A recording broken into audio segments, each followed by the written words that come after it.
Notre rôle maintenant, c'est détecter notre lumière et en profiter au maximum. Et quand on a un plaisir ou un désir, la porte s'ouvre encore plus grand. Comprenez, c'est quoi la lumière? Lumière, amour. C'est pas important qui tu es, où tu es, comment tu es.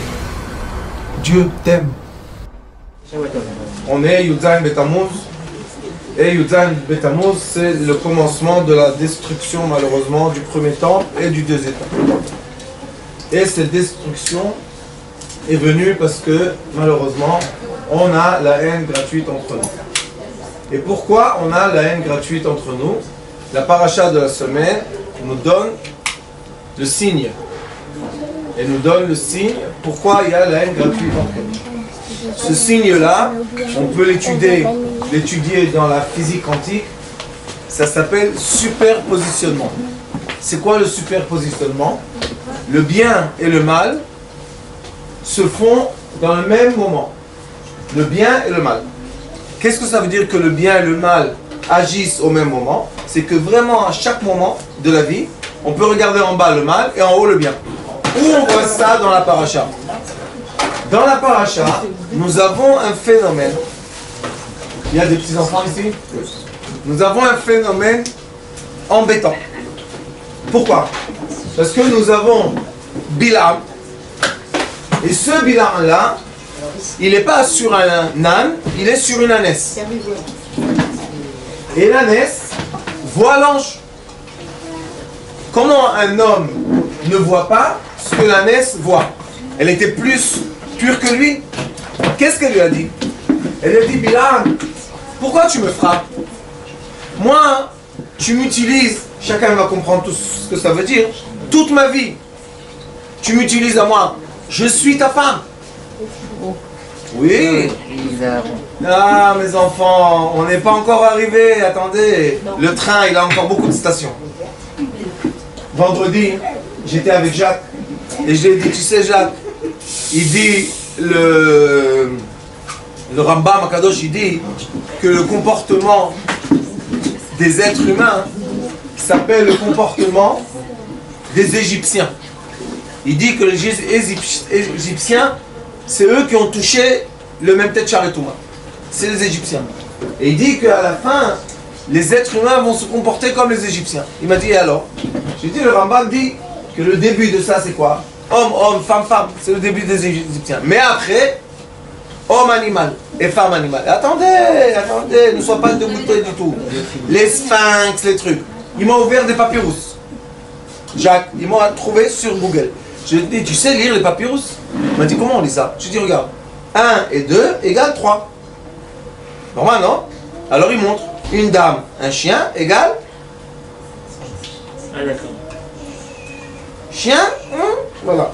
Ils ont le chien, l'aigle, le lion, le veau. Bon, au Hachem, on n'est pas encore arrivé. Ça, attendez. Ça va être encore... le drapeau maintenant qu'ils mettent avec Israël, il y a 2 drapeaux. Il y aura bientôt le 3e. Vive le dégoûtant. Oui, on n'est pas encore arrivé. Les gens qui pensent qu'on est arrivé, on n'est pas encore arrivé au but. Attendez encore. Ça va prendre quelques dizaines d'années, mais ça va arriver. Et quand ça va arriver, on sait que ça y est, on est dans les chars Noun, et Mashiach va se dévoiler, comme chez les Égyptiens. Ils sont arrivés à ça, c'est dévoilé Moshe Rabbeinu. Pourquoi? Comment? Des dizaines d'années. Oui.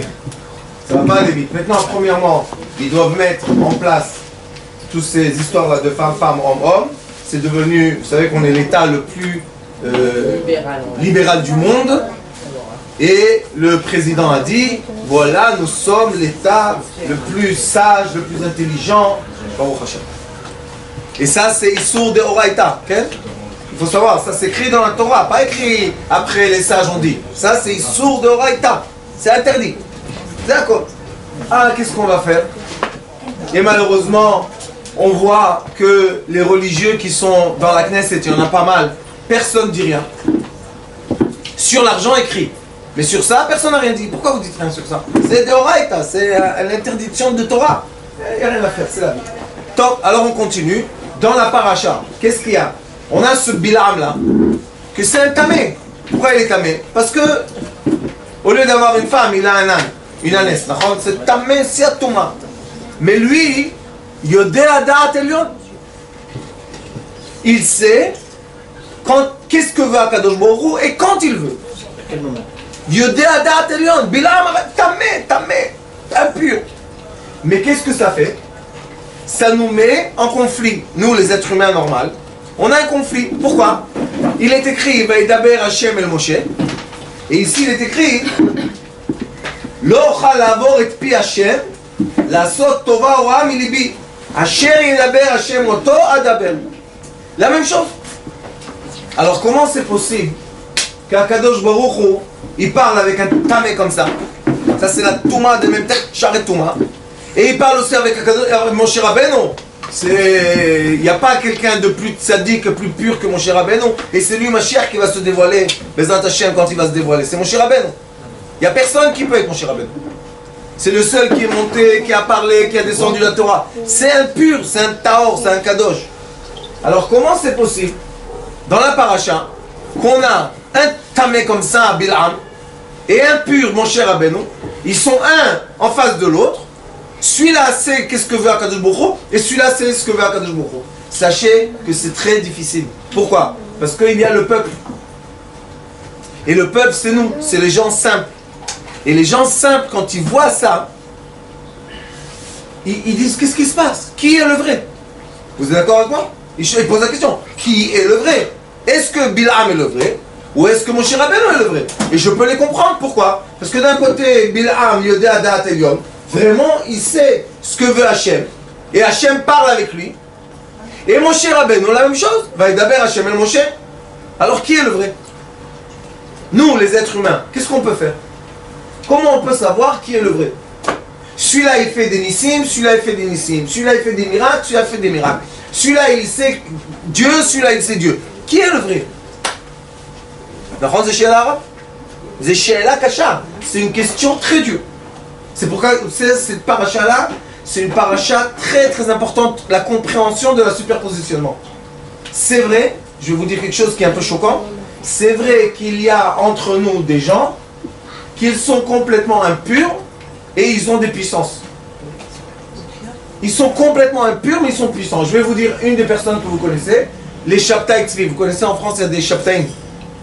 Shabtai Tzvi, c'était une personnage il y a 250 ans à peu près, quelque chose comme ça.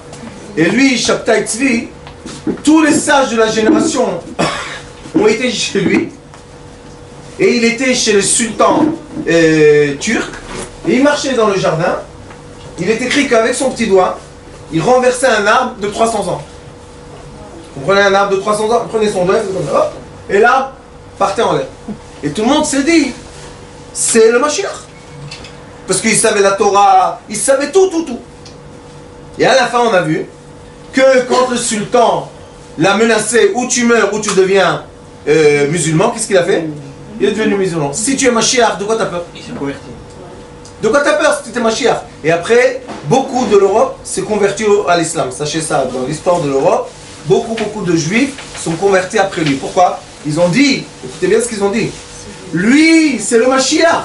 Si lui, il a choisi l'islam, ça veut dire que l'islam, c'est la vérité.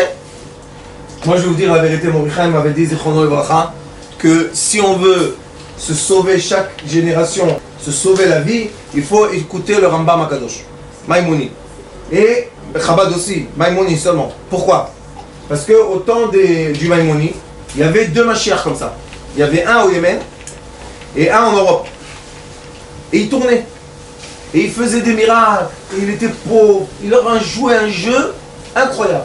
Et au Yémen, il y avait un Mashiach qui a fait tomber du ciel le sang. Il faisait tomber au-delà de la pluie du sang. Et c'est écrit dans les livres. S'il peut faire tomber du sang et il peut ressusciter les morts. Et il faisait ça. Alors les sages du Yémen ne savaient pas quoi faire. Est-ce que c'est Mashiach ou pas? Ils ont écrit une lettre au Maïmouni. Il y a des lettres qu'on peut... Il y a un livre comme ça s'appelle Les lettres de Maïmouni. Très intéressant. Peut-être c'est traduit en français. Très intéressant. On voit comment Maïmouni, il était très intelligent. Comment il déchiffre la chose. Comment il nous explique. Et Maïmouni leur a dit, allez voir comment il va se coucher la nuit. Ils ont dit c'est tout. Ils ont dit, et envoyez-moi une lettre.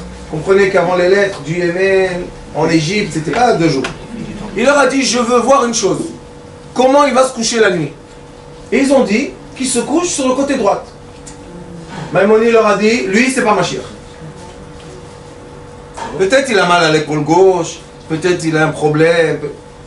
Sur ça, tu dis qu'il n'est pas Mashiach. Il leur a dit, il n'est pas Mashiach. Allez là-bas, c'était le Kadi, je crois, le chef musulman. Il a dit, menacez-le ou de mort ou qu'il devient musulman. Et on va voir qu'est-ce qui se passe. Ils ont été, il a menacé. Qu'est-ce qu'il a fait? Il est devenu musulman. Ils sont restés, écoutez bien ce que je vous dis, au Yémen, 15 familles qui n'étaient pas musulmans.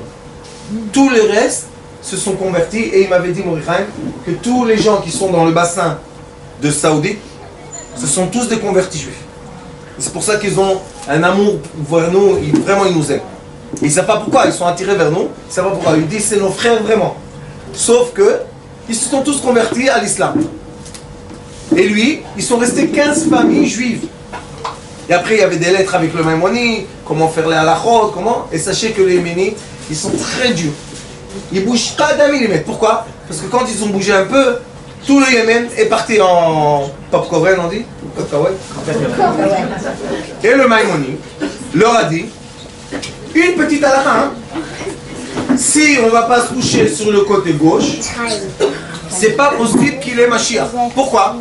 Parce que le Mashiach, c'est quelqu'un qui est complètement en fusion avec Akadosh Baruch Hu. Comment un Mashiach peut transgresser la volonté divine sur une petite chose? Comment je vais me coucher la nuit? Vous imaginez? Mais à la fin, ils ont dévoilé que c'était Mashiach Sheker. C'était un Mashiach faux. Et malheureusement, nous aussi on va passer ça, vous allez voir. Vous pouvez écrire chez vous ou enregistrer dans les appareils. On va avoir le même phénomène. On va avoir exactement le même phénomène. Les gens vont quitter le judaïsme parce qu'on va avoir avant le vrai Mashiach, un Mashiach Sheker qui va faire des miracles et qui va faire des choses qu'on va être tous comme ça. On va dire waouh, waouh, qu'est-ce qu'il fait? Waouh! Et ceux qui vont dire waouh, waouh, waouh, waouh, ils vont tomber dans le piège que le peuple d'Israël malheureusement tombe tous les quelques centaines d'années, dizaines d'années. Il y a un piège et malheureusement il y a un Mashiach Sheker. Qui était le dernier Mashiach Sheker qu'on a eu dans le peuple d'Israël? Je ne sais pas si vous savez, je ne veux pas vous énerver, mais c'était Ben Gurion. Ben Gurion était le dernier Mashiach Sheker. Pourquoi? Parce que lui, il a dit, j'ai délivré la terre, vous n'avez plus besoin de faire des mitzvot. Et il a converti 90% du peuple d'Israël qui sont venus ici avec les Torah mitzvot. Il leur a dit ici, il n'y a plus besoin. Vous êtes sur la terre sainte, plus besoin de mitzvot, plus besoin de Torah, vous faites ce que vous voulez. Vous êtes sur la terre sainte et être sur la terre sainte, c'est le plus important. Et c'est pas vrai. Être dans la terre sainte, c'est un plus. C'est quoi un plus? C'est si je fais les mitzvot et j'ai la Torah et je suis sur la terre sainte, il y a Torah, mitzvot et terre sainte, ça marche. Mais s'il n'y a pas, ça marche pas. Et malheureusement, c'est écrit dans Masechet Brachot, Kasha tarbut ra bebeito shel adam yoter memilchemet Gog uMagog. Ma milchemet Gog uMagog mechala bagufot, tarbut ra mechala banefashot. Qu'est-ce que ça veut dire ça? C'est plus dur dans la maison de quelqu'un quand quelqu'un n'est plus dans l'éducation qu'il faut, que quelqu'un malheureusement meurt. Pourquoi? Parce que quand quelqu'un meurt, ça y est, le corps il n'est pas fini, c'est fini. Mais la mauvaise éducation, ça enchaîne des générations en génération en génération. Et malheureusement, les gens, après, il y a des grands tzadikim qui après leurs petits-enfants et leurs petits-enfants, complètement égarés de la Torah et les mitzvot. Et le but, c'est pas de s'égarer de la Torah et les mitzvot. Le but, c'est le contraire, se renforcer dans la Torah et les mitzvot. Maintenant, je ne parle pas combien de Torah, combien de mitzvot, pas du tout. Juste une personne qui dit, moi, je veux être dans le groupe juif qui est dans la Torah et les mitzvot. Chacun maintenant, il a, lui, il peut ça, l'autre, il peut ça, ça. Vous savez, mon discours, et c'est pas le discours que j'ai moi, c'est le discours de tous les sages ceux qui étudient savent très bien que le discours toujours était, il n'y avait jamais chilonim dans le peuple d'Israël. Le mot chilonim, c'est ici ils ont inventé. Et vous savez ce que ça veut dire chilonim en araméen? Étrange. On l'appelle l'étranger. C'est quoi l'étranger? Il ne fait plus part. Et chez nous, il n'y a pas comme ça. Chaque juif, il a sa place. Un, il fait ça, l'autre, il fait ça, l'autre, il fait ça, l'autre, il fait ça. Tous ensemble, on arrive à tout faire. Mais chacun, tout seul, impossible de tout faire. Moi, je ne suis pas Cohen. Je ne suis pas Lévi. Je ne suis pas Shochet. Je ne suis pas ça. Donc, comment je peux tout faire? C'est impossible. Quand je me rejoins avec les gens, on fait Akel, on est tous ensemble. Alors il n'y a pas de problème, elle décide, l'autre il fait l'informatique, l'autre elle fait je sais pas quoi. Chacun fait quelque chose, les toutes petites cordes, on les met ensemble, on a le grand tissu du peuple juif. Mais si là, on pense, et ça c'est le pire qui s'est passé, on nous dit qu'on ne fait plus part du peuple juif, pourquoi? Parce que maintenant on peut faire ce qu'on veut, on est venu dans la terre... c'est très dangereux. Alors c'est pour ça, et je ne sais pas si vous savez, mais il y a des gens en Israël qui disent que Herzl et Ben Gurion, c'était des Nevim. Très dangereux. Des gens que Herzl, une fille à lui s'est suicidée, son fils s'est marié avec une chrétienne, et lui il a dit que la solution finale du peuple juif, il a appelé ça lui, la solution finale est que tous les juifs viennent en Israël, se convertissent au christianisme ici. Oui. Il faut savoir l'histoire et lisez un peu les livres. Donc on a un problème. Superpositionnement. Une partie de la société juive parle de quoi? De la connexion, la vraie connexion au Torah, au mitzvot. Et une partie dit Yah Mashiach. Qu'est-ce qu'ils ont fait? Comme Bil'am, le méchant, ne pouvait pas maudire le peuple d'Israël, parce que la Kadosh Baruch Hu lui a mis dans la bouche des bénédictions. Et vous savez qu'est-ce qu'il a fait? Il a dit ce peuple-là, la première bénédiction qu'il a dit, Oalecha Israël. Il a dit, je vois les temps, et je vois qu'ils sont tsniout. C'est un peuple pudique. Et si c'est un peuple pudique, on ne peut pas l'atteindre. Pourquoi on peut pas l'atteindre? Parce qu'il est pudique. Et pudique, c'est quoi? La kdusha du peuple juif.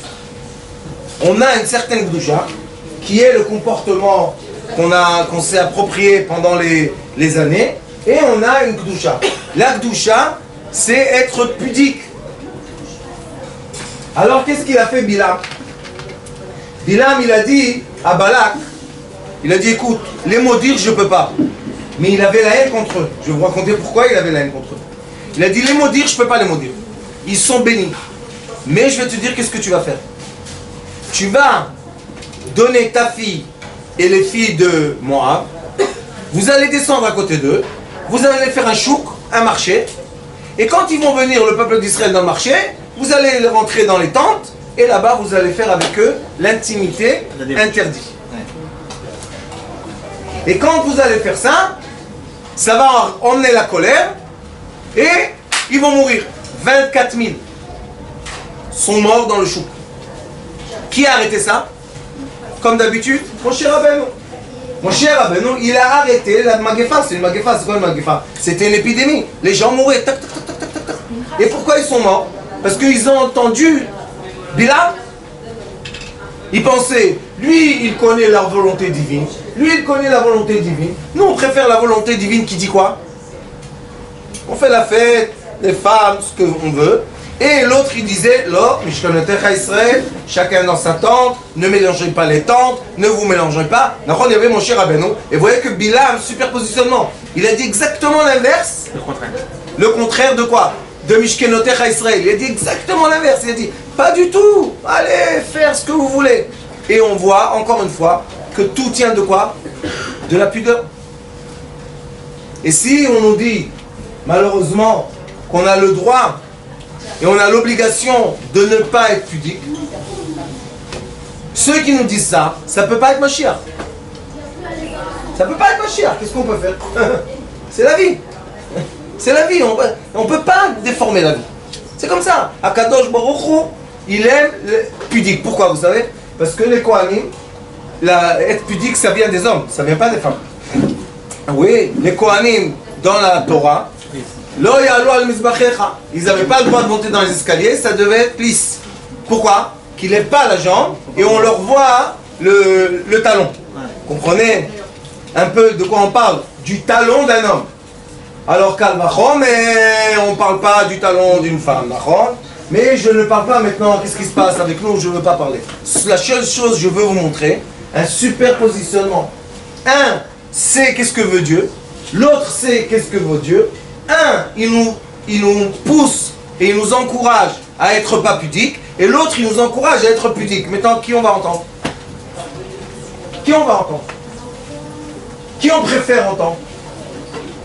On doit être honnête. On préfère celui qui nous dit, allez, la vie est belle, fais ce que tu veux. Et c'est toujours dans l'intimité les problèmes. Pas faire comme les Égyptiens, comme ils sont venus d'Égypte. Il leur a dit, c'était bien en Égypte. Faites tout ce qu'ils ont fait, les Égyptiens. Et malheureusement, ça se reproduit. Vous savez qu'avant la guerre mondiale, la deuxième guerre mondiale, même les femmes non juives, tout le monde était pudique. C'était comment dire? C'était comme ça. Je ne parle pas de l'Afrique et tout, je parle du monde dans lequel on vit. Tout le monde était en jupe. Il y avait toujours des problèmes. Mais généralement, c'était pudique. Il est venu, monsieur Hitler. Qu'est-ce qu'il a dit? Qu'est-ce que c'est ces bêtises-là de pudique? On fait ce qu'on veut. Maintenant, c'est la liberté totale. C'est quoi ça, le pudique? Ça, c'est les arriérés, c'est les fous. On va les tuer. Et comme ça, on va être libre. Qui a dit ça? Hitler. Hitler. Et malgré lui, on est encore là. Qu'est-ce que ça veut dire? Ça veut dire que Baruch Hashem, ceux qui ont tenu très fort, et c'est difficile parce que ça s'appelle Chevle Mashiach. C'est quoi Chevle Mashiach? C'est la corde du Mashiach. Et le problème avec cette corde, c'est qu'elle bouge très fort. Donc les gens qui tiennent une corde, vous avez déjà grimpé une corde? Quand on grimpe la corde et quelqu'un en bas, il fait bouger la corde, on tombe. Il faut vraiment s'accrocher. Il y a des façons avec les pieds, où on fait des nœuds pour ne pas tomber. Mais quand il y a une corde, ça bouge la corde. Alors maintenant on est tous sur une corde. On est sur une corde pas facile. Et la paracha, cette paracha nous dit, on commence le superpositionnement.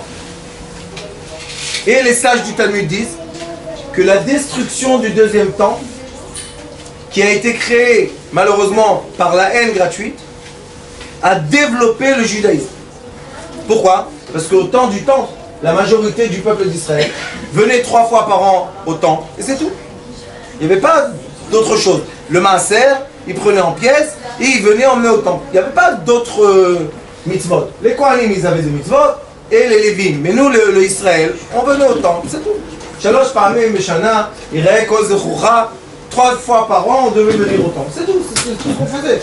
Après qu'il y a eu la destruction du temple, a été développée la Mishnah et le Talmud. Et là, nous tous, on a commencé à avoir des règles. Mais le Rambam dit, le Maïmoni, que les règles que nous aujourd'hui on garde, ce sont des règles des Kohanim. Comment faire la prière, c'est les Kohanim, Korbanot, comment se comporter. La majorité des choses, ça vient du comportement des Kohanim. Aïe, pourquoi moi, Israël, je dois me forcer à faire des choses de Kohanim? Je ne suis pas Kohen. Il dit, c'est quoi un Kohen? C'est celui qui est le plus proche de Dieu. Donc après qu'on a eu la destruction du temple et on n'a plus cet endroit qui nous approche de Dieu, maintenant on doit s'approcher de Dieu nous-mêmes. Comment on le fait? Quand on se comporte d'après la Gdusha, quand on se comporte comme il faut avec la Gdusha, avec la sainteté, on est proche du saint. C'est très très simple. Asher kitchanu bemitzvotav etzivanu. C'est comme l'homme il dit à sa femme, At mekudesh etli. C'est quoi mekudash en hébreu? Mekudash c'est lié. Maintenant toi tu es lié à moi, et l'autre n'est pas lié à moi. Et quand on dit Asher kitchanu bemitzvotav, on dit tu nous as liés à toi avec les mitzvot. Très simple. Donc il y en a beaucoup qui disent oui je veux être lié à Dieu avec les mitzvot. Et il y en a malheureusement qui disent mais on n'est pas Kohanim, qu'est-ce qu'on est chez nous? Qu'est-ce que vous nous envoyez, ces prières, ces choses-là? Que ceux qui prient, et nous on est Israël libre. Oui, mais il n'y a pas la terre d'Israël, il n'y a pas les korbanot, il n'y a rien. Qu'est-ce qu'on fait? Qu'est-ce qu'on fait? Alors on n'est plus lié à Kadosh Baruch. Et c'est comme ça qu'ils ont réussi à nous voler la conscience. C'est pas une blague, c'est C'est un travail très compliqué qu'ils ont fait pour emmener les Juifs qui sont venus de la diaspora ici et leur dire, ici, il n'y a plus, c'est plus la peine. C'est plus la peine, ça sert à rien. Vous êtes sur la Terre Sainte. Dieu est là avec vous. Est-ce que c'est vrai? Non, c'est pas vrai. Pourquoi? Parce que si je ne me comporte pas tant qu'il n'y a pas le temple comme il faut, alors je ne suis pas proche. Et vous savez, je ne sais pas si vous connaissez un peu les chiffres, mais ceux ils ont fait l'Aliyah en Eretz Israël, au début, il y avait 90% de gens Shomer Shabbat, mitzvot. La majorité qui sont venus, il y a maintenant des films qui sont en train de sortir, on les voit tous avec la barbe, avec un qui vient avec un papillon, tous viennent comme ça. Après, on se dit, qu'est-ce qui s'est passé? Qu'est-ce qui s'est passé? Pourquoi on a perdu le fil conducteur? Pourquoi? Qu'est-ce qui s'est passé? Parce que dans les écoles, dans l'éducation, je ne sais pas si vous connaissez cette période, il y avait 49-52, que Ben Gurion a décidé qu'il y a en Israël la famille. Tsena, lui il a décidé, monsieur, on va faire la famille. C'est quoi la famille? Les gens ne pouvaient pas manger s'ils n'avaient pas le ticket. Mais pour avoir le ticket, il fallait que les enfants soient à l'école laïque. Si on n'est pas à l'école laïque, il n'y a pas de ticket. Et les gens, malheureusement, à Tel Aviv, il n'y avait pas encore Jérusalem, la majorité qui sont venus, oui, pieux, ils ont dit, qu'est-ce qu'on va faire? On est obligé de manger. Alors comment on va faire? Ils sont partis, ils ont inscrit leurs enfants de Talmud Torah dans l'école laïque. Maintenant, vous comprenez que tous les enfants qui étaient dans l'école laïque, c'est fini. Il n'y a plus Shabbat, il n'y a plus rien du tout. L'école leur formate le cerveau, et beaucoup de Français qui sont venus en Eretz Israël, et je les ai renvoyés en France. Ils m'ont dit, Rav, on a tenu le Shabbat et le Yom Tov et tout, même qu'on n'était pas religieux en France, mais on a tenu, on regardait. Les enfants sont venus ici à l'école, 2 semaines, il n'y a plus Shabbat. Qu'est-ce que c'est ça? J'aurais dit, retournez là-bas, retournez là-bas, reprenez les bonnes habitudes qu'on a pour arriver jusqu'au temps de Mashiach Bezrat Hashem. Alors vous comprenez que dans cette paracha, on a le superpositionnement et on a un grand problème de compréhension. Et je vous dis que je peux comprendre le problème de compréhension. C'est que les gens voient 2 êtres humains, 2, un qui est chômeur et un qui n'est pas chômeur, et les 2 ont la force divine. C'est très difficile ça. Alors comment on peut choisir qui est le vrai? Vous comprenez le problème? Un n'est pas chômeur, un est chômeur. Lui il a la force divine et lui il a la force divine. Alors qui on entend? Vous savez, il y a une dame qui est venue me voir il y a quelques semaines. Elle me dit, moi, je suis connecté. Vous savez, en Israël, il y a beaucoup de connectés. Metoukchar. Je ne sais pas où ils sont Metoukchar, mais ils sont Metoukchar. Il n'y a pas de problème. C'est nouveau, hein. Sachez, c'est 30 ans à peu près, il n'y a pas plus. Je me rappelle, mon Chaim Zatzal était en vie, il me disait toujours, Yosef, va dans les... Il faisait avant des séminaires comme ça de Tikshurim. Il me dit, va là-bas, pose des petites questions. Et eux, quand ils vous font les séminaires de Tikshur, ils sont très calmes. Et vous comprenez l'amour. Et on est connecté à Dieu. Et Vipassana, tout ce que vous voulez. Et après, tu lui poses 2 questions qui pas agréables, il crie sur toi. L'hermipo, prochain. Je dis, hé, Vipassana, reste calme. Pourquoi tu cries maintenant? L'hermipo, Top, Ani Olech. Tout le monde parle avec moi. Pourquoi? Si tu me racontes des histoires de Tikshur et tu t'énerves de quoi?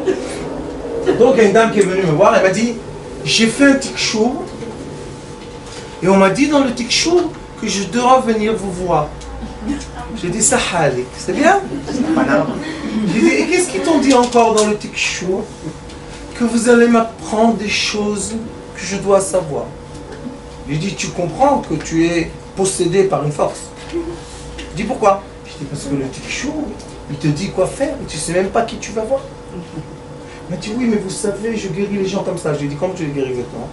Quand je parle avec eux, j'ai un Tikshur. On me dit qu'est-ce que je dois leur dire.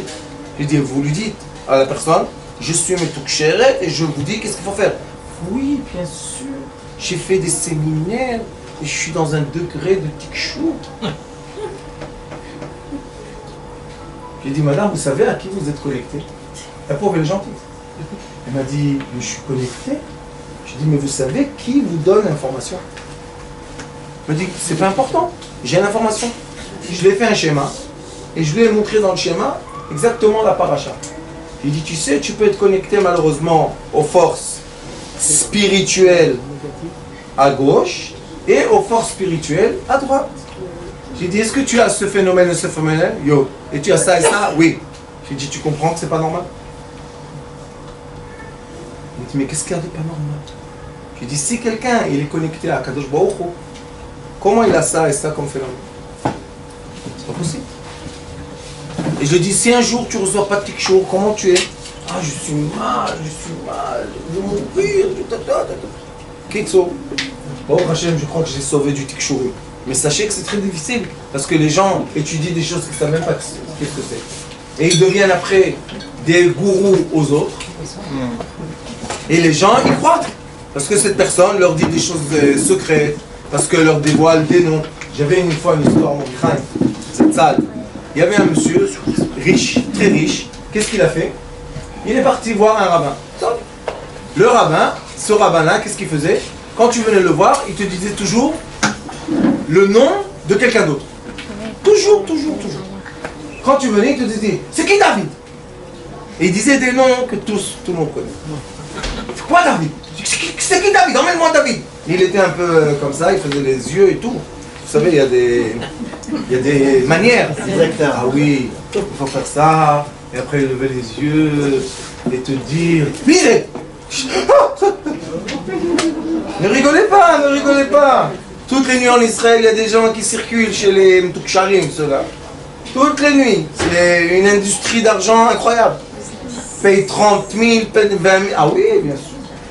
Et il a dit, c'est qui David? Le pauvre, il a dit, mais David, c'est mon associé. Tu as des problèmes avec lui, emmène-le ici.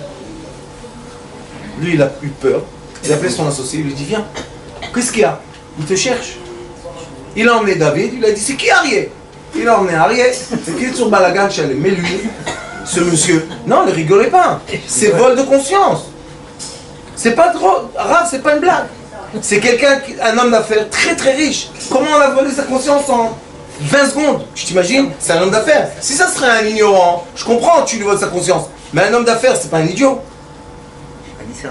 Mais nous, on dit, ah, comment il est tombé dans le piège? Voilà, c'est ça. Rav, quand tu es dans la situation et dehors on te dit ne rentre pas parce que maintenant il est avec les yeux comme ça, t'inquiète pas, il y a le théâtre entier. Top. Et après, il commençait à l'appeler tous les vendredis. Le Rav, il fait une séouda de Dagim, viens à la séouda. Mais tu dois payer 150 000 shekels. Il payait. À un moment, quelques mois après, sa femme, ça y est, on ne pouvait plus. Elle dit, écoute, tu es marié avec ce Rav, moi je veux me divorcer de toi. Maintenant le divorce, vous comprenez, les millionnaires, ça coûte très cher le divorce. Et la roue tourne, il l'emmène chez moi. Top. Il l'emmène chez moi et à l'époque j'étais, comment on dit, chipouti. Je faisais des travaux dans l'immeuble. J'étais habillé comme ça. Et j'étais avec mon crème borché.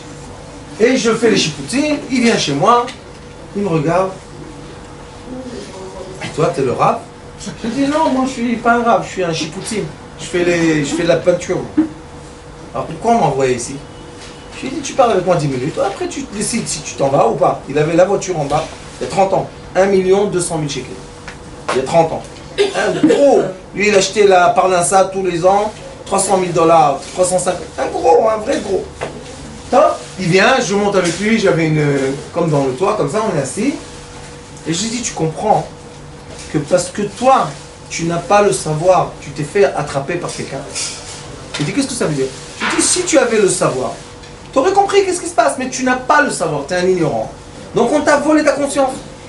Qu'est-ce que ça veut dire? On a parlé, à la fin je lui ai dit, écoute, je te connais? Il me dit non. Je lui ai dit, tu as 2 fils. Un il s'appelle David, un il s'appelle Yitzhak. Ta femme, elle s'appelle comme ça. Tu habites là. Comme ça. Je vous dis, il était. Il m'a dit, tu sais. Je lui ai dit, tu as dans la poche 60 000 $. Il me dit, non, c'est pas la réalité. Tu es sûr que tu travailles dans Chipoutim? Je lui ai dit, oui, moi je travaille dans Chipoutim. Il me dit, mais comment tu sais? Je Je lui ai dit, et la pointure de tes chaussures, 42. Le pauvre, il était comme ça. Je lui ai dit, à cause de ça, tu vas me donner maintenant 60 000 $. Tu es bête ou quoi? J'ai dit, va étudier comment on entend les gens. Et j'ai dit, c'est toi qui me dis tout ça. C'est toi, tu me dis tout ça. Moi, je t'entends, c'est tout. J'ai une oreille qui est un peu plus fragile. Vous savez, comme un docteur. Vous lui donnez la photo röntgen. Le docteur qui a fait la médecine, il regarde dans le röntgen, il te dit, là, tu as un problème. Nous, si on regarde, qu'est-ce qu'on comprend? On regarde la photo, on ne sait rien du tout. Il te dit, tu vois là, le petit point, ça, c'est ton problème. On va dire, un chiard. C'est un prophète. Non, il a étudié la médecine, il peut te donner les réponses, d'accord? Aussi sur la prise de sang. Vous savez, des fois, c'est dans les bars, maximum, minimum. Mais, par exemple, Dr Dreamer, il sait lire les prises de sang. Alors il te dit, oui c'est dans les bars, mais tu te sens comme ça. Tout tu sais. Parce que tu étudies, tu sais. Alors la même chose, ça, entendre les gens, il faut étudier et tu sais. Il a sorti comme ça l'alias, comme ça. Il m'a dit, tiens, tu mérites. Je lui ai dit, non, moi je veux pas. Mon mérite, c'est que tu retournes à la maison et tu arrêtes ce cinéma. Parce que si tu vas être piégé comme ça, il y en a beaucoup de gens qui vont te mettre des pièges dans la vie. Mais sache que se divorcer de sa femme, c'est interdit. Et surtout pas parce que tu es tombé amoureux d'un rabbin. Et elle te dit, il est en train de te prendre tout ton argent, et toi tu es comme un... T'as perdu ta tête, tu fais des affaires. Il me dit, t'as raison. J'ai donné là-bas déjà 2 millions. Je lui dis, de quoi? Pourquoi? Pour t'asseoir à côté du rav. T'as emmené le chef? Pour t'asseoir à côté du rav dans la Soudat Dagim. Aïwa. J'ai dit, tu veux une Soudat Dagim, ta femme elle va te faire tous les jours une Soudat Dagim. 2 millions, ça coûte la Soudat Dagim? Non, mais j'étais à côté du rav. Je lui ai dit, alors? Et alors? Maintenant, je ne suis pas contre être à côté de la Gdoucha et tout. Mais quand quelqu'un commence à te faire ça et te prendre la tête, c'est plus la Gdoucha. C'est plus la Gdoucha. Et Baruch Hashem, on l'a sauvé. Alors il m'a dit, si tu veux pas de l'argent, qu'est-ce que tu veux? Écoutez bien. Je lui ai dit, comme tu es un homme d'affaires très riche, donne-moi un conseil. Je lui ai dit, moi je t'ai donné un conseil. Donne-moi en échange un conseil. Écoutez le conseil qu'il m'a donné. Il m'a dit, quand tu vas faire une affaire ou quelque chose, pour toi c'est quoi beaucoup d'argent? J'ai dit, pour moi 5000 shekels c'est... Alors il m'a dit, va emprunter de chez quelqu'un 5000 shekels, mets-les dans un sachet en plastique, touche pas, mais mets-les dans la poche. Je lui ai dit, alors? Il m'a dit, tu verras. Quand tu vas faire des affaires, tu es obligé d'avoir de l'argent. Si tu n'as pas d'argent, les gens ils sentent que tu n'as rien. Oui, et je vais raconter une histoire. Dans l'histoire, j'étais en Chine. Et je travaillais, bon, Hachem. Et un jour, mon rav il m'a dit, emmène-moi des perles. Vous savez, chez les religieux, les perles, c'est... On a détecté, on est parti, à la fin on est arrivé. Il y a un endroit des perles de Chine. Il y a un endroit comme ça, tu vas dans comme une petite ville. Et là-bas, c'est toutes les perles de Chine. Toutes les perles, tout. Quand on arrive la nuit, moi je me dis, voilà, je viens étranger, bien habillé. Ils vont... Combien ça coûte ici les perles? On est rentré dans un immeuble comme ça. Je rentre. Le Chinois il me regarde comme ça, il me dit, tu veux acheter? Je dis oui. Je vous dis des sacs. Vous connaissez les grosses pierres, 5000 $ la pierre? En or et en... Des sacs. Des quantités. Il me regarde comme ça, il dit à mon ami Sam, il lui dit, il n'a pas dans la poche l'argent qu'il faut. Est-ce qu'il avait raison ou pas? Moi je suis venu acheter à 500 $, je suis venu acheter. Il a dit ici chaque pierre c'est 5000 $. Allez dégage. Comme ça il m'a dit, dégage. J'avais honte, mais il avait raison. Je suis parti. Le lendemain on est parti dans le chouk. Dans le marché. Dans le chouk c'était bien. Tu as 100 $, tu es millionnaire. Mais dans les immeubles où il y a les grosses perles comme ça, seulement les Japonais achètent ou je sais pas qui, tu peux pas acheter. Est-ce qu'il a raison ou pas? L'autre qui m'a dit viens avec de l'argent, il avait raison. Si j'aurais 10 000 $ dans ma poche, il m'aurait parlé. Comment il sait? Comment ce Chinois là dans le village il sait? Parce qu'il a fait des affaires avec des gens. Et il sait quand quelqu'un vient lui parler et quand quelqu'un vient acheter un rhum. Alors à la fin, on va dire, c'est un prophète le Chinois. Oh là là, on va commencer à s'incliner devant lui. Quel prophète, quoi prophète? Il a fait des affaires dans sa vie. Et il a compris quand est-ce que quelqu'un vient faire des affaires et qui vient faire des affaires. Ou bien quand quelqu'un vient faire des affaires, il n'a même pas l'argent pour le papier de l'avocat. C'est pas une blague. C'est exactement la même chose dans le rapprochement judaïsme. C'est la même chose. Malheureusement, nous avons beaucoup autour de nous qui sont Mashiach Sheker. Et je ne sais pas si vous savez, mais avant les élections, sur Facebook, il y avait la guerre entre 5. Une guerre Facebook, hein. Moi c'est mon Mashiach, lui c'est pas mon Mashiach. Jusqu'à quand un il est venu me voir. Il m'a dit, mon Rav c'est Mashiach, tu es d'accord? J'ai dit pourquoi pas. Il dit quoi pourquoi pas? J'ai dit pourquoi pas? Pourquoi pas? J'ai dit mais allez, dévoile-le. Sors-nous de tout ce problème. Il me dit quoi, t'es pas contre lui? Contre lui? Il me dit et l'autre? J'ai dit allez va, Baruch Haba. Il m'a dit mais c'est pas possible les deux. J'ai dit écoute mon fils, il y en a 5. C'est qui les autres? J'ai dit il y en a 5. Il y en a un, vous savez, il a fait une vidéo, il a marché sur l'eau de lac du Tibériade. Je rigole pas, avec les perrottes, avec la barbe, il a marché sur l'eau. Il leur a dit voilà, je marche sur l'eau. Vous savez qu'il a marché sur l'eau dans le lac de Tibériade. Et lui, il nous dit voilà, je marche sur l'eau. Photoshop, design, ça se voyait, vous savez pourquoi? Parce que quand on marche sur l'eau, il faut faire des vagues. Des kitsos, ils l'ont descendu vite. Là, après 2 semaines, il a perdu son... Il savait nager. Et ouais, peut-être il a coulé dans l'eau, je sais pas, il a fait l'essai un jour. Il croyait de ce qu'il a fait sur l'ordinateur. À la fin, il a dit, ah ouais, je marche sur l'eau, il a marché, hop, il a noyé dedans. Mais je rigole pas du tout. Il y a la guerre des Meshichim. Et nous, on sait que c'est pas encore le moment. On le sait que c'est pas encore le temps, on le sait. Vous savez pourquoi? Parce que ce Tisha B'Av, on va être 1956 ans dans l'exil. Il nous manque 44 pour les 2000 ans d'exil. Et eux, les chrétiens, ils ont fait le compte, ils sont déjà arrivés à 2000 ans. Et vous savez qu'à l'année 2000, d'après la religion chrétienne, il ne devait plus avoir de christianisme. Ça devait être la fin. Mais, comment ils vont finir tout ça? Vous savez, c'est une des puissances mondiales. Donc, il y a un décalage entre leur compte et notre compte. Et le même décalage était chez qui? Chez Achashverosh. Achashverosh, il a eu aussi un décalage. Lui, il a compté les 70 ans depuis qu'un des rois est parti. Et nous, on a compté 70 ans depuis qu'un autre est parti. Donc, il avait un décalage. Et c'est pour ça qu'on n'est pas encore arrivé. Aleva Yachishena. Aleva, de tout mon cœur, qui viennent maintenant et que se dévoile. Mais le Rambam est le seul. Le Rambam, le Maimoni, est le seul qui a écrit Ilchot Mashiach, où, à la fin de la Yad HaChazaka, il y a, ça s'appelle Ilchot Melachim, les règles des rois, et dans le chapitre 11 et 12, qui sont les derniers chapitres, là-bas il explique exactement qu'est-ce que sera la Mashiach. Exactement, qu'est-ce qui va se passer, comment ça va se passer, les halakha, comment ça va se passer. On n'est pas du tout proche. Pas du tout. Et cette histoire de Mashiach, je ne sais pas si vous vous rappelez, pendant le Corona, Gila m'a appelé un jour. Rav, ils disent qu'il n'y aura pas Pessah cette année.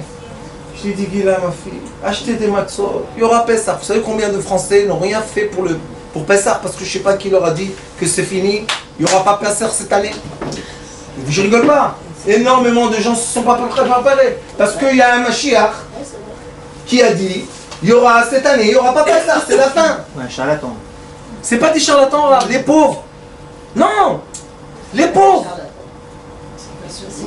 Le pauvre. Tu t'imagines un peu? Je parle pas des gens, moi je parle des gens, des gens. Même lui, le pauvre, je dis. Tu sais pourquoi? Qui tu es pour annuler une mitzvah de Oraita? Où est ton beddin que tu peux faire ça? Où est qui comment ça s'appelle? Alors quand moi j'ai dit à Gila de dire aux gens, je te rappelle Lina, quand j'ai dit de dire que non, il faut acheter les matzot, oh là là là là, qu'est-ce qu'ils n'ont pas dit sur moi? Ouais. Tout ce que vous voulez, toutes les insultes du monde, j'ai reçu. Mais après, c'est venu Pessah ou pas? Mais les gens n'étaient pas prêts. Et après ils ont dit, Shvi chez Pessah, il n'y aura pas, il est là. Shvi chez Pessah est venu, Shavuot est venu. On est là déjà, Baruch Hashem, Tammuz, Av, Elul. Rien ne change.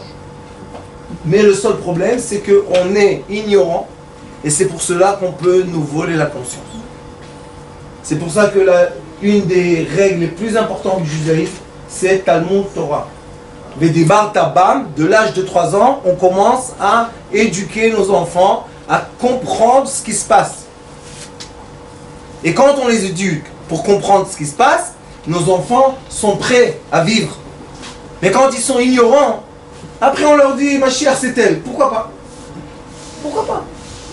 Il ne s'est pas encore dévoilé, mais c'est lui. Pourquoi pas? Ben, pourquoi pas? Il fait des miracles, il vous raconte des histoires, il fait, je sais pas, du feu comme ça dans ses mains. Pourquoi pas? Mais quand on regarde d'après la halakha, il y a des choses qui clochent. Non, mais ça ne marche pas tellement. Alors c'est un vrai Mashiach ou pas? Pour ceux qui sont partis comme le peuple d'Israël dans le chouk, 24 000 personnes. Vous savez combien c'est 24 000 personnes? C'est presque un stade de foot. Ils sont tous partis dans le marché. Qu'est-ce qu'ils cherchaient là-bas? Ils savaient ce qu'ils cherchaient là-bas. Ils cherchaient les blancs noirs. Et là, on va faire la fête. C'est le même nombre que Rabbi Akiva. Comment? C'est le même nombre que les élèves de Rabbi Akiva. Il y a beaucoup de fois dans la Torah 24 000. Il y a beaucoup de fois le nombre 24 000 dans la Torah, dans les épidémies. Alors, il y a 24 000 personnes. Et eux, ils sont partis dans les bois et ils ont fait ce qu'ils ont fait. Mais qu'est-ce qu'ils ont dit? Pourquoi pas? Qu'est-ce qui est interdit? À un point que le Nassi, vous savez c'est quoi un Nassi? C'est celui qui a emmené le Korban au Mishkan. C'est pas des gens simples. Le Nassi, il est venu chez Moshe Rabbeinu. Il lui a dit, est-ce que celle-là, elle est permise? C'était qui? C'était la fille de Moab, du roi. Il lui a dit, est-ce qu'elle est permise à moi, celle-là? Qu'est-ce qu'il est écrit? Que Moshe Rabbeinu, il était tellement triste qu'il a oublié cette halakha. Comprenez? Donc on a Moshe Rabbeinu qui dit rien. On a Bilal. Odrou, faites ce que vous voulez. Et le Nassi, vous comprenez c'est quoi un Nassi? Je ne peux même pas expliquer aujourd'hui c'est qui le Nassi. C'était les gens qui ont fait une connexion. Ils ont emmené au Mishkan, au tabernacle, ils ont emmené les korban. C'est pas des gens simples. Le Nassi il dit, est-ce qu'elle est permise celle-là? Il s'est tué. Qui s'est réveillé? Pinchas. Mais qui était Pinchas? C'était quelqu'un qu'on se moquait de lui. Pourquoi? On disait, toi t'es un Kohen, toi. Ton grand-père il faisait la Vodazara, toi t'es un Kohen. Mais c'était un vrai Kohen. On se moquait de lui tout le temps. Toi t'es un Kohen. Comme David Amelech. Va dans les bois, tu n'as rien à faire avec nous.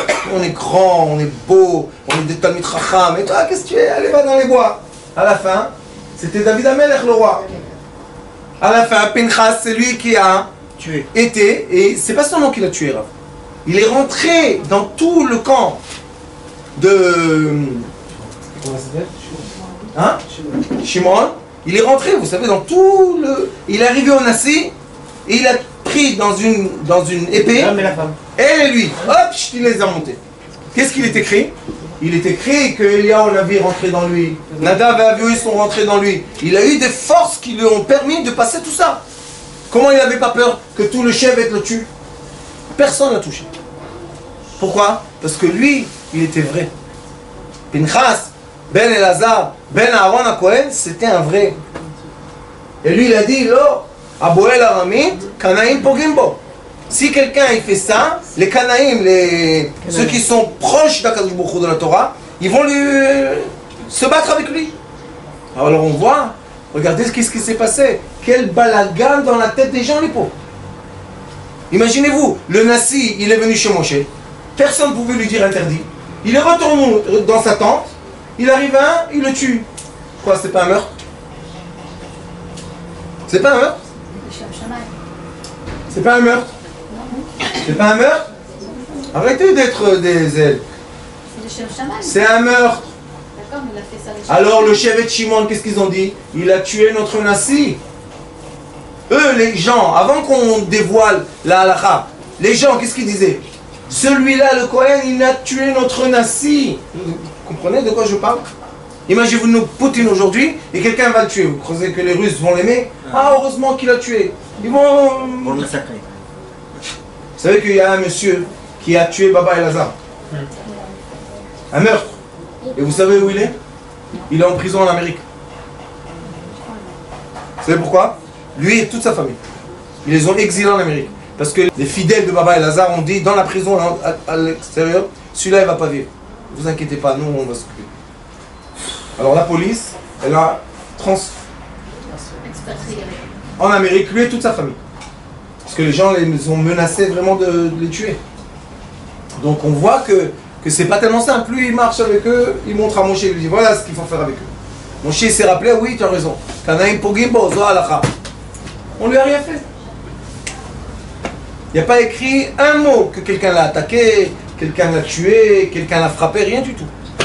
Pourquoi? Parce que lui, il était vraiment avec la conscience divine. Et c'est pour ça que nous avons et nous allons, dans le futur proche et le futur loin, avoir des problèmes comme ça. Alors il attend, avec l'aide de Dieu, qu'on puisse ne pas être manipulé par des bêtises. Je ne parle pas de la réalité. La réalité est une réalité. Moi, je n'en parle pas de la réalité parce que c'est une réalité. Mais comment on traduit la réalité, c'est ça notre problème. C'est ça le problème. Comment on traduit la réalité? Comment on dit que cette réalité appartient à ça et cette réalité appartient à l'autre? Ça, c'est le problème. La réalité est réalité. Les drapeaux là qui sont mis maintenant, c'est une réalité. Regardez dans toutes les villes modernes en Israël, dans les maisons les drapeaux, dans les rues les drapeaux. C'est plus le drapeau bleu-blanc. C'est le drapeau bleu, jaune, orange, je sais pas quoi. Multicolore. Multicolore, mais c'est un drapeau international en plus. Ça veut dire internationalement que nous sommes... Maintenant je dis pas, c'est une réalité, je sais qu'elle existe. Mais est-ce qu'on peut dire que cette réalité n'est pas en conflit avec notre Torah? C'est un peu exagéré. Mais sachez qu'il y a des gens avec une barbe qui disent que oui, c'est une réalité. Il y a beaucoup. Pourquoi? Parce qu'ils sont comme ça. Peut-être ils sont comme ça. Oui, ils sont comme ça, pas peut-être. S'ils acceptent pas. Ils sont comme ça, moi je sais.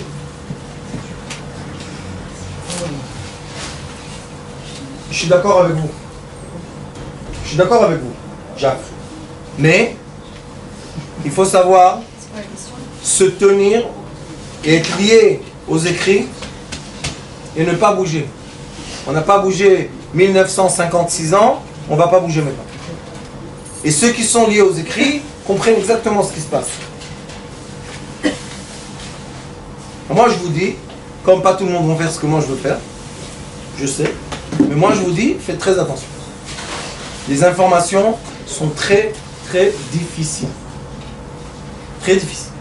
Comment on fait attention? On ne rentre pas dans la télévision et ce qu'ils nous montrent dans la Knesset. Eux, ils ne sont pas élus du peuple. Ils sont élus d'eux-mêmes. Et quand on voit là-bas des gens avec des barbes, avec des bêtises, qui font rien contre, il faut arrêter, c'est un cinéma. C'est d'Oraïta. Et le seul qui a parlé contre ça, vous savez c'était qui? Eli Shai. Eli Shai, un des députés. Eli Shai, la première fois qu'il a parlé contre ça, il a disparu. Et il y en a d'autres qui ont parlé contre, hop, ils ont disparu. Où ils sont? Donc, il faut faire très attention, ne pas se tromper. Et même qu'on sait qu'il y a des réalités, ça ne veut pas dire que ces réalités-là, ce sont notre réalité. Nous, on doit vivre nos réalités, nos vérités de la Torah. Et il n'y a pas quelqu'un dans la Torah qu'on peut dire, toi, tu n'es pas dans la Torah. Ça n'existe pas dans la Torah, dire à quelqu'un, toi, non. La Torah, elle est faite pour tout le peuple d'Israël et même pour tous les goïms. La Torah, c'est le livre divin qui est descendu sur terre. Il n'y a pas eu avant lui, il n'y a pas eu après lui. C'est fini. Maintenant, nous, on a tous une place dans ce livre divin. Le problème est, comme j'ai dit tout à l'heure, quand on a commencé à nous dire, toi, tu n'as pas la place, toi, tu as oui la place, toi, tu as une petite place, toi, tu as une grande place. Ça a commencé le problème. Et quand nous, on était petits en France, ça n'existait pas un juif qui rentre dans la synagogue, on lui dit, ah, t'as des baskets, sors. En France, ça existe déjà. Ah, t'as pas le costume, sors. Donc, il faut faire attention. Quand on te jette d'une synagogue, ne va plus là-bas. C'est pas l'endroit de Dieu là-bas. C'est difficile, il y a le Sefer Torah, il y a le Rav, il y a les fidèles. C'est difficile de dire quoi, je rentre pas ici. Dès qu'ils ne se comportent pas comme écrit dans la Torah, éloigne-toi. Cherche un autre endroit d'être.